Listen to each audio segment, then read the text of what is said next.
Vous pensez que le luxe, c'est l'argent, vous êtes sûr? Et si la vraie richesse était tout autre chose? On en parle maintenant. Bienvenue dans ce nouvel épisode. Je suis Faustine, votre coach professionnel. Alors aujourd'hui, on va aborder un sujet qui concerne tout le monde, mais que peu de gens savent gérer correctement. Le temps. Oui, vous savez, cette petite chose précieuse qu'on passe notre vie à poursuivre, mais qu'on n'arrive jamais véritablement à attraper. Un peu comme si chaque journée était un marathon, mais que, vous voyez, la ligne d'arrivée recule à chaque fois qu'on s'en approche. C'est sympa, non? Bon, allez, soyons honnêtes, qui ne s'est jamais retrouvé à regarder son agenda en se demandant, mais sérieux, mais sérieusement, mais qui a mis tous ces rendez-vous là-dedans? Ah oui, c'est moi? Enfin, c'est moi, pas moi, Faustine, c'est vous. Eh oui, c'est ça la course infernale. On se retrouve à enchaîner des projets, des réunions, des appels, sans même avoir une minute pour reprendre son souffle. Toujours à fond, toujours occupé, mais à quel prix? Et là, je vous pose une question. Et si le vrai luxe n'était pas ce qu'on croit habituellement, à savoir l'argent ou les possessions matérielles, mais plutôt le temps?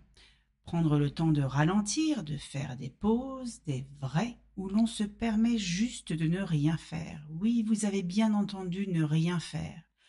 Pas pour culpabiliser, pas pour être plus productif, mais juste pour laisser le cerveau se reposer, se régénérer.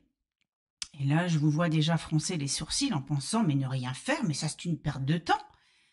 Eh bien, c'est justement là qu'il est intéressant peut-être de laisser un peu plus d'espace dans votre emploi du temps si vous avez cette pensée-là, parce que peut-être que vous êtes à côté un petit peu de la plaque, qui sait? Et si vous vous permettiez de laisser un peu plus d'espace à votre créativité, la laisser peut-être s'exprimer davantage, disons pleinement. C'est là que les bonnes idées apparaissent. Mais vous savez, le cerveau, lui aussi, a besoin de vacances, hein, même si c'est juste 10 minutes sans notification. Prenons un autre exemple. Combien de fois avez-vous pris une décision la va-vite sous la pression pour ensuite vous dire mais qu'est-ce que j'ai fait là? Ça arrive parce que quand on est dans l'urgence, on réagit plutôt que de réfléchir. Prendre du temps, c'est justement ce qui vous permet d'éviter ces erreurs. En tant qu'entrepreneur, manager ou simple guerrier du quotidien, le temps est votre meilleur allié. Il vous aide à anticiper, à mieux décider et surtout à ne pas constamment éteindre des feux. Ça vous parle? Alors voilà ma question. Et si la véritable richesse était ça finalement, cette capacité à décider de comment vous allez utiliser votre temps plutôt que d'en être le serviteur? Le temps, c'est comme un bon café, c'est vous qui le dosez.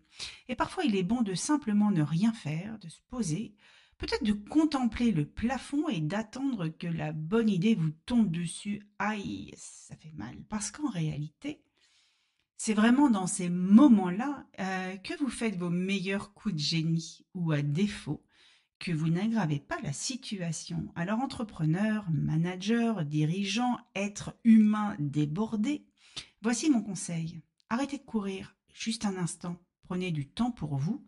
Le monde ne va pas s'écrouler si vous faites une pause. Ou alors, cela prouve que vous êtes vraiment indispensable. Et alors là, je dis chapeau.